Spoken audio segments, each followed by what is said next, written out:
So, hey everybody, this is Uncle Matt's D&D Neighborhood, and today we have as our guest Levi Combs. Levi?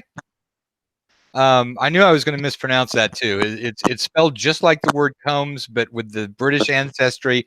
Some people are going to pronounce it Coombs, and I'm just going to screw that up, left, right, and center. So, but it's actually spelled Combs, and that's the way it's done. So, um, anyway, just to get started, I want to explain for a second one of the reasons that I've got Levi on the show. And it's because a lot of people have been talking about doing 5th edition D&D resources, but with sort of an old school aesthetic to it. And I got one of these that I really, really like and want to show it off. And this is Levi's module, Jungle Tomb of the Mummy Bride. And I think you can see, except for the fact that the lights are on it, if I can get it turned just right, there we go.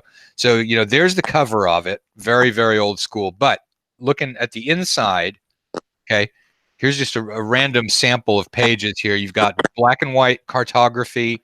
You've got the black and white pictures there. Here's another one, also mapping and pictures. So, and I could page through almost the whole thing and show that off. But we'll go ahead and leave it with that couple of sample looks at it. But so that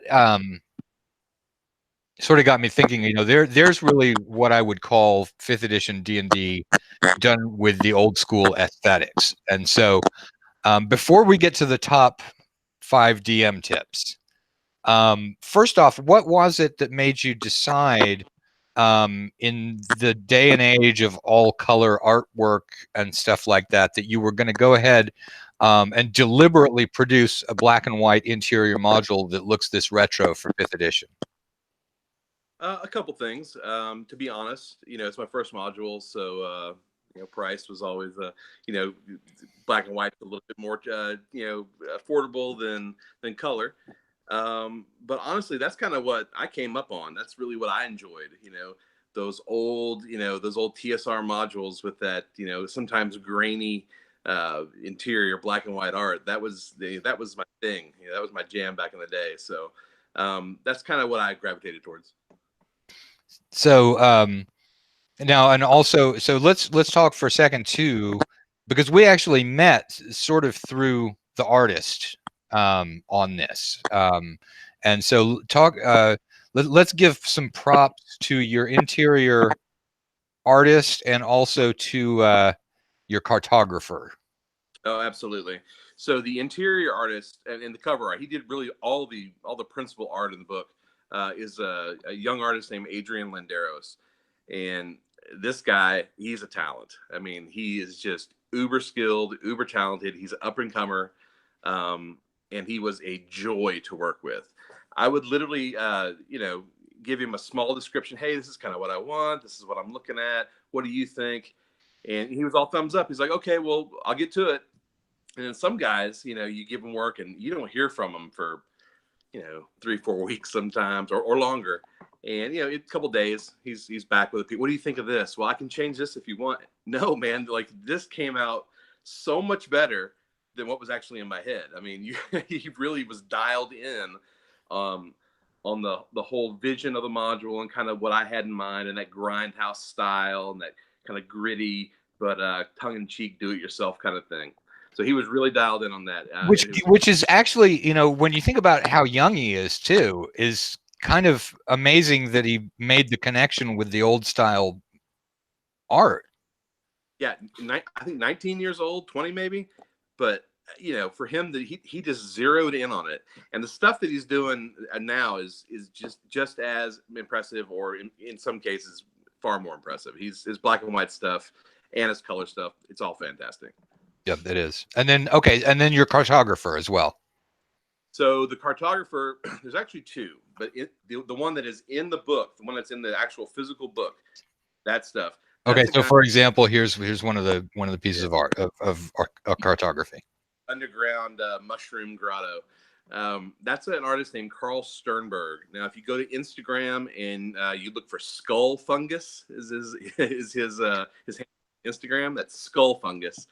he has a ton of stuff. And he was actually referred to me by my best friend. He's like, "Hey, I saw this guy on Instagram. His style looks great for you. What do you think?" I took one look and I knew, I was like, "This is the guy." So, I got a hold of him, and he had an opening, and I got lucky, and he turned in some great stuff. And then you're the author, of course. And so talk a little bit about the one of the things I really like is hearing people talk about the process that they used in writing or producing a module, because there's usually a bunch of things that are the same, but everyone there's always something weird somewhere in the story where people do things differently from everyone else. I mean, what unusual things happened with the writing? How did you start, with first fleshing out the idea? Well, okay. So at first, I what I wanted to do is I just wanted to make like a little 7 or 8 page dungeon. I was going to do it for my son.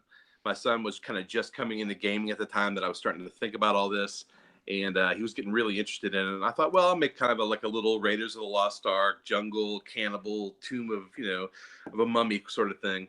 And that kind of percolated in my head, and I presented it online to this group of friends, and I was like, "Hey, why don't we all just kind of do this as a project together?" And nobody really seemed interested in doing it. So I was like, you know what? I'm just going to go ahead and do this myself. And then I got some push from our mutual friend, Casey Christopherson. He said, "Hey, listen, you can do this." Like, he really gave me the, I guess, the confidence, I guess, really. He said, "You can do this. Just write it. Just write it."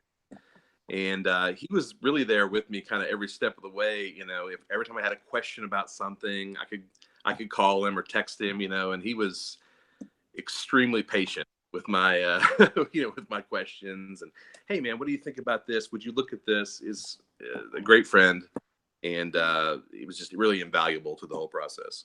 When you were working on the process of it, did you keep going back to the idea that you were thinking of running it for your son during that, or did you sort of diverge from that?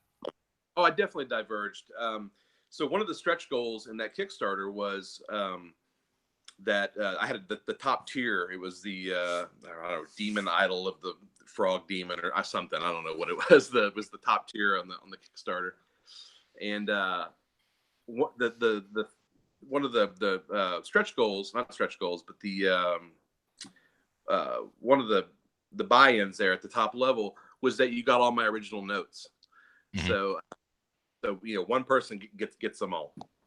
So pages and pages of little scrap paper and little stuff that when I was writing, I had to put all over. And I said, "Oh well, yeah, I forgot about that." And there was this little piece, and it was just things from all over. You're giving me the image of the guy, with the giant cork board behind him that's got the yarn attached to all of the different things. Is that? Yeah, that's actually not far from the truth. But it all kind of congealed. I was able to weed out some stuff and put some new stuff in. Through play testing, I was able to really narrow down, the stuff that worked and the stuff. Right. One of the reasons I asked about whether you had kept thinking about your son with the thing is that's one of the some of the times when I've been writing stuff, I try and think about, okay, here's a 10-year-old, so I'm thinking about, a nephew or one of my kids when they were younger. And that keeps me sort of focused on the, even when, people who are in their 40s and 50s are playing, they're totally reverted. If it's working well, they're totally reverted back to 10 years old. And you can actually write, for 10 years old. And you're often, if you're in doubt, think about what a 10-year-old is gonna think of as being cool, and you're not gonna be too far from the mark on that. Well, by the time we were playtesting, he was 16, 17 years old, and we're both big fans of bad movies. Okay, excellent. Cult movies, and what's your favorite bad movie? My favorite? That's like asking me which one of my children's my favorite. It's really hard to beat Samurai Cop. That's a hard film to beat, man. How about Ice Pirates? look, man, that's one of the classics. Okay. The Room. There's Troll 2. Yeah. People are gonna they hate that I said this, but Evil Dead 2. It's a terrible movie, but it's so entertaining and so amazing that it doesn't matter what's actually going on screen. It's just so incredible. Yeah, he's so good at making movies that you can't even tell if they're bad or good. They're just what they are. Well, and that's that whole feeling, like the feeling that when you watch, one of those so bad it's good movies, and when you watch a real grind film, it's cheap production, exploitation ethic, and when you watch that, that's kind of what I wanted to bring eventually. What I ended up bringing into Jungle Tomb of the Mummy Bride, and really all the stuff that I'm writing. I like that cinematic feel. It doesn't have to be staring and cut, but I really like that that feeling like you're part of a almost like you feel like you're in a B movie, that B movie. I really like that. Yeah, you're not the only. I don't really write that way, but you're not the only author who's brought that up on the show before either. There are a couple people who are thinking in terms of movies, and specifically B movies, when they're writing, and I think that's probably people who are seeing it more visually than I do. I tend to work from a map more than anything else, but it's interesting that you brought that up. Anyway, let's move on to your top 5 DM tips. Yeah, sure. All right. Where do you? We'll start with number 1. What's your number 1 top DM tip? That would be the rule of cool. Coolness tops everything. It tops rules as written. It's better than everything else. The idea really behind the idea is you want to give your players something that they'll talk about for years to come. Because really what it boils down to, when they get away, you done playing and you come away from the table and everybody's sitting around, you're always talking about, hey man, remember when we were in the Tomb of Horrors and, you broke the Staff the Magi over Asarak's skull and obliterated everything, or whatever, or remember that time that you rolled that 20 on that rust monster, whatever. That's really what it comes down to, those memories that you make with players. I mean, that's what I remember going back 20, 25 years of gaming. The things that I remember, the things that stick in my head are when something really cool was happening, like something really unique or just something I wasn't expecting, or somebody came up with some crazy explanation, way out of a track encounter. That's really what stuck with me over the years. So it's you're thinking about ways that things could work or fail, that are outside of the numbers of the rules. I mean, a lot of times it comes down to interpreting numbers, doesn't it? I mean, when someone rolls a 00 on an attempt to move silently, it's really a question of, okay, what's the worst thing that could possibly happen here? Absolutely.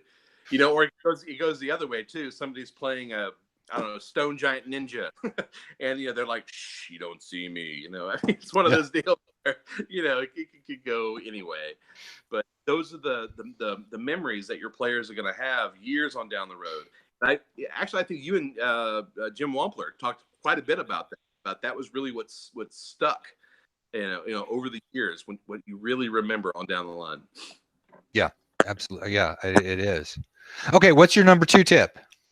Let's see. Number 2 tip is to let the players be active in helping you build the campaign world. Now, I don't mean let them write it for you, let them, dictate what's happening or whatnot, but you want to let them have some sort of input into it. At least for me. I don't know how many times over the years where there was a spot on the map and I had no idea what was there. I had, it's like that old white mountain map, you know, and it's got the arrow facing north, and it's just there's just as the lair of the, I don't know, whatever it is, the lair of the undead dragon Dragotha, you know, that's all you got. You didn't I mean, you had to make that up if you wanted to have, you know, if your players are gonna, they were like, hey, we want to go there. All right, you know, you have to come up, you know, next session. Oh, hey, headed north. Well, you got to come up with that. Yeah. And that would, if in my campaigns, that would just spill over into everything. You know, I'd have a name for a city on a map that was, you know, 40 hexes away. And like, we're going to go check that out. And I would think, oh, all right, well, now, you know, in the time between now and next week, man, I got to buckle down and get that done, because I have no idea what's over there. And that would in turn, you know, spur me to just come up with all kinds of stuff. And I would just generate these ideas through my players' interaction. They were forcing me to flesh out my own campaign world. So that's so what you're talking about there is more along the lines of giving people a sandbox and letting them choose the direction. You're not so much talking about having them say, well, that could be the city of such and such and such and such. Yeah, I did very well. I'm a huge fan of sandbox style. Huge fan. All right, awesome. What is DM tip number 3? We're probably gonna stop and cycle back at some point about these things, but what's DM tip number 3? So that would be let the dice fall where they may. Okay. Like a hot topic right now, you know, on online, is whether or not people fudge their die rolls or they don't. Do it in the open or do it behind the screen. Well, let's face it, everyone has fudged a die roll. That's the truth. Everyone at least once has fudged a die roll. But I prefer, this is just me, to do the rolling for most stuff, especially combat, kind of out in the open, because it really makes your players, you know, it really puts it on the line, especially when they get low on those hit points. And man, things are touch and go. We don't know the way things are going to go. They start looking at their sheets and they're looking at numbers and, hey man, what do you got? And they see that die roll, and they're just, you know, they're leaning forward to see if it's going to be a 1 or a 20. Yeah. And up the stakes so much, and I really love that. I think if you're them to roll them out front where people can see, because then they know there's no fudging the dice, and the responsibility is off of you. It can't be like, oh man, you know, it could have been such and such, you know, there might have been such and such. It's like, no, you know, you had no choice. You know, you're removing all agency from you to be able to fudge the rolls by rolling it out front. It just puts in just another level when you're playing. It just ups it another kick up, and you really, you know, and people will really get into it. I mean, you get down to where, you know, it's you. Everybody else is you know, is 0 hit points or below, and it's just you've got 5 hit points. You know that you've been beaten on this ogre or whatever for, you know, however long, and it comes down to initiative. And is he gonna hit? Is he gonna miss? Like the damage. Am I gonna? You know, yeah, it makes all the difference, in my opinion. Yep. Yeah, I do that. I do it sometimes. I don't do it sometimes. I'm not. I don't really think that people are wrong to play the other way, but you really, if you want to ratchet the tension up to the top level, I mean, that's one of the number one ways to do it. I would say is start rolling the dice out where people can see them. Everyone gets real serious real fast. So, you know, especially when you know, if it's not just a one shot or like a con game or something, when you've been playing with the same group for you know months or years or however long, and they're invested in these characters. I mean, I've got friends who they still talk about these characters that, you know, that we played Dungeons and Dragons with 25 years ago. We're still talking about exploits and still talking about these characters they had. So, I mean, it's, you know, they if it comes down to whether or not they're going to that character have to start over or, you know, whatever. It definitely, you know, the tension is up there. Yeah, as James Richard in the chat room just said, can heighten tension, which is that's a real understatement there, James. But yes, you're absolutely right. Okay, that's so DM rule, just to catch up anybody who hasn't been writing down notes on the conversation. Rule number 1 is the rule of cool. Rule number 2 is to let the players help you build the campaign world, and by that what we're really talking about is sandboxing, letting them go to wherever it is that they might want to go, and then frantically writing it during the next week. Rule number 3 is let the dice fall where they may. What is rule number 4?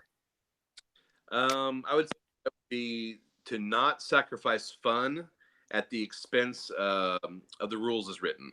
Now, people, some people, they get really the rules are there for a reason. Okay, they're a framework, but some people get really invested in the rules straight as they are written, and I'm not a huge fan of that. Not again, they're a framework, and man, that's your go-to.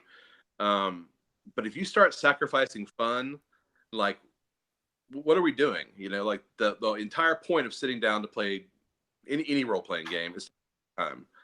I mean, that goes back to the rule of cool. That's the entire. I was gonna point out, I'm not sure that your rule number 4 is any different from your rule number 1, but I wasn't gonna say anything about it. But since you brought it up, Fair enough. I just think that a memorable experience is far more important in the grand scheme of things than the rules as written. And I think that goes back. You go several ways. There were some old school dungeon masters who did it that way, and there were some who didn't. Some were like, "Hey, this is really right on down the line. This is how it is." But those same well, the benefit for looking at it the other way, which not even to play devil's advocate, but just to bring it up, is that it's a bit like rolling the dice out in the open. That if you are sticking to the rules exactly the way that they work, then it becomes more of a game type game. And so that, I think, is another way that people heighten tension more than anything else. Now, I agree with you. If something's not working too well under the rules, I'm gonna toss the rules in a second. But that I think there is the benefit there of it makes it more of a game in some ways. It's kind of interesting how that works out. Oh, listen, and I'm not saying let's go willy nilly and throw the rules out. We're just going to do whatever we want to do. No, that's not what I'm saying at all. Right. They're, like I said, they're there for a reason. They're your frame. They're your framework to build everything off of. But sometimes it doesn't always, serve the best purpose to adhere strictly to what's going on. And that sometimes that works in your favor, sometimes it doesn't. I'm not so much of an old school game master that I feel like it's me against the players. I'm more of a like, we're here to have fun. Let's have a memorable experience. But if you do something dumb, it's still the consequences are let the dice fall. I think you just went back to exactly what the whole old school dungeon master thing is. It wasn't me against the players. It was if you do something dumb, I'm let the dice fall where they may. That's sort of the common statement. Hey, chat room also. I'm trying to figure out. I keep hearing a weird kind of popping interference type noise. And if you guys are able to hear that too, somebody post up about it, because I'm trying to figure out if it's something that's wrong with my headphones or if it's something that's going through the whole system here. So we've got James Stanton is to add to kicking out rules that don't work. Do you add many extra rules? I'm not sure. Okay, so you guys can hear it. All right, I'm sorry about that. Yeah. Okay. So yeah, the popping noise is for real. It's not just my headset, which doesn't mean I don't have to get a new headset. But okay, so let's talk about adding in rules. Do you? And that's it's not clear whether that was to you or to me, so we can both sort of talk about it. Do you have a tendency to add in-house rules? First of all, which system do you play with, so that we can hang that answer onto it as well? Sure. Currently 5th edition. But big fan of first, big fan of second. Like quite a bit of of third as well. I completely slept through fourth. And when my son, like I said, when my son kind of got into gaming, we picked up that D&D starter set, and it's just like I was back on the gaming again. I was right in there one more time. So yeah, fifth is what I'm playing now, but I have a strong love for the old school. I mean, so do you add house rules and stuff when you're playing fifth? Not so much with fifth. I mean, not really, honestly. Most of my house rules were done in the past with first and second. We to some players' delight and some players' dismay, I would often use the Arduin Grimoire fumble chart, and and the critical hit chart. And with that, you talk about kicking the tension up a notch. You roll that 20, man, you just never know what's going to happen. I mean, you could, that could go any way. If you've ever read those charts, man, they're crazy. The one I've at Dragon 39, I think it was, had a critical hit table in it. And boy, there's no faster way to just run out of party members and have to start again using critical hits. It's more brutal than even I would ever do after the first few experiments with that. Man, but I really going back to that whole making the memorable session.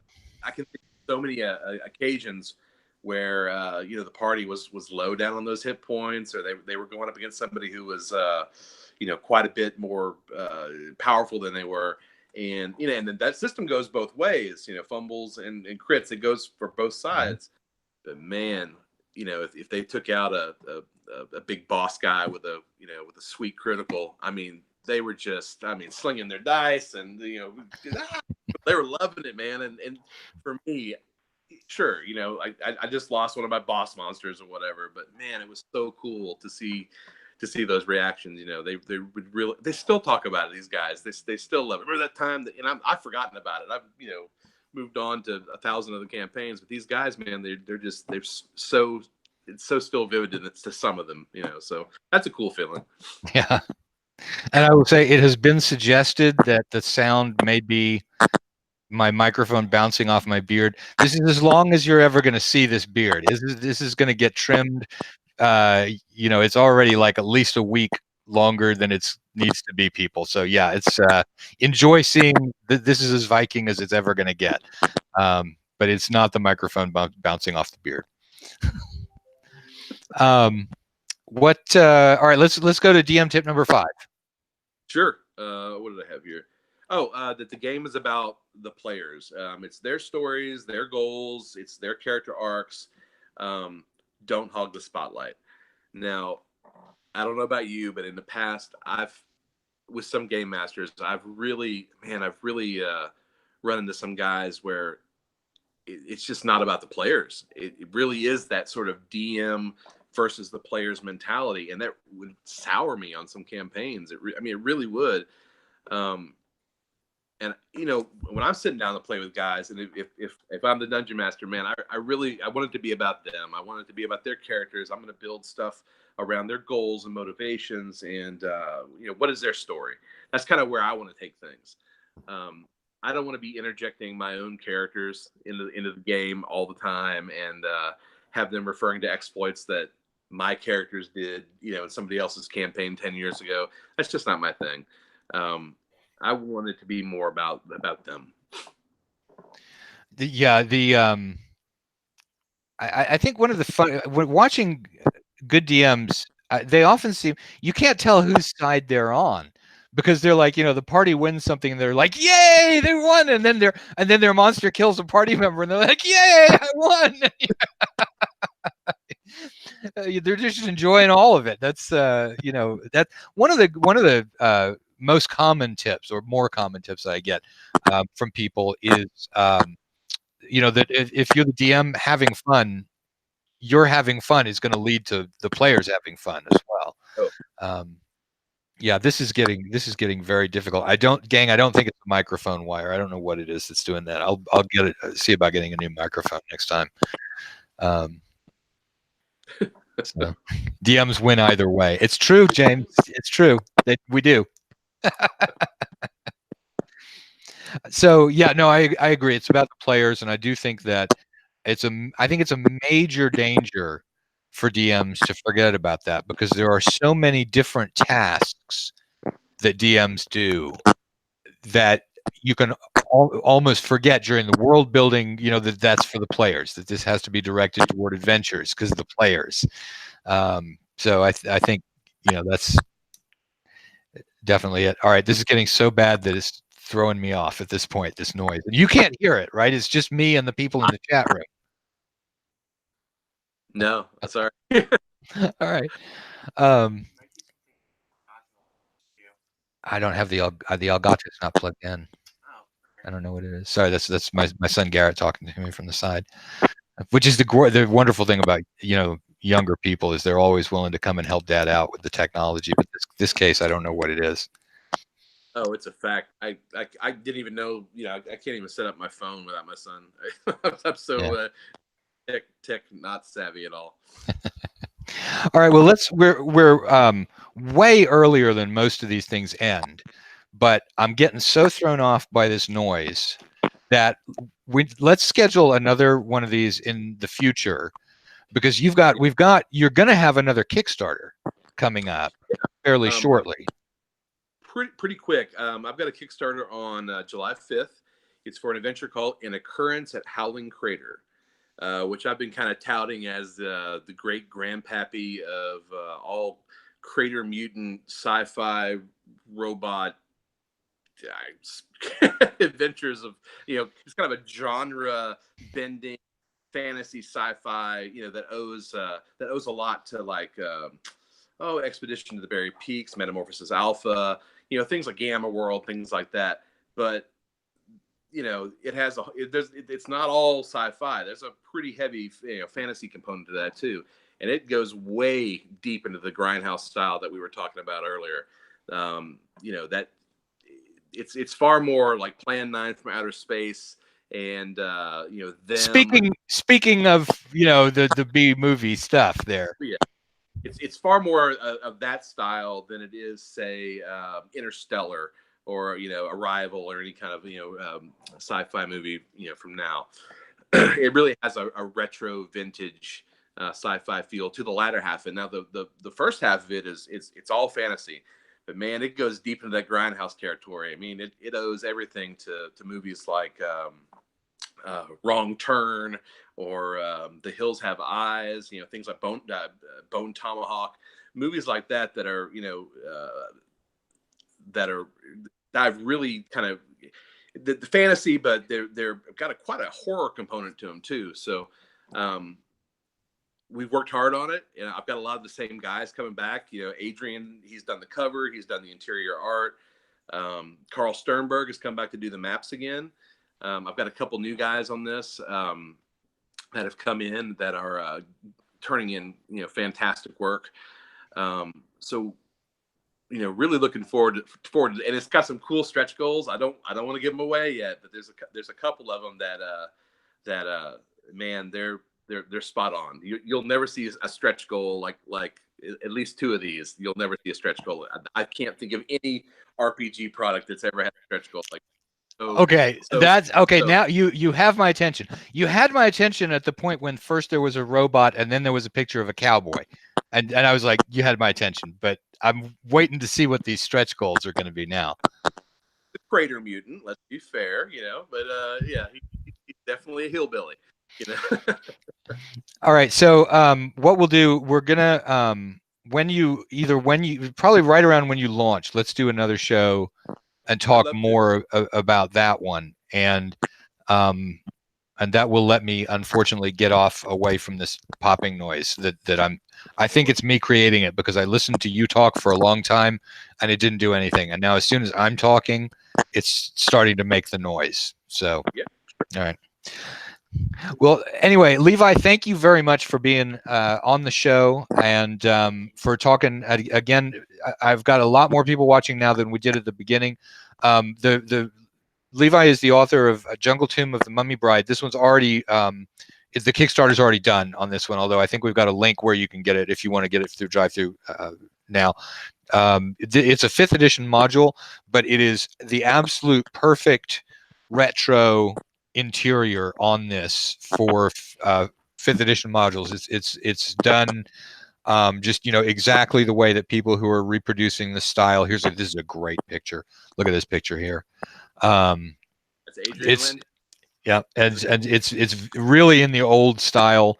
It's a 5th edition module, and so I'll just to raise that once again. A lot of people saying that a wire may be broken somewhere, and I think you're right. So I'm going to replace this headset. But but again, thank you very much for coming on the show, Levi, and we'll have you back on when Occurrence at Howling Crater comes up as well. Yeah, I appreciate it, man. Thanks a bunch. All right. Thank you, everybody, for watching. And remember, no matter what kind of Dungeons and Dragons it is that you play, imagine the hell out of it.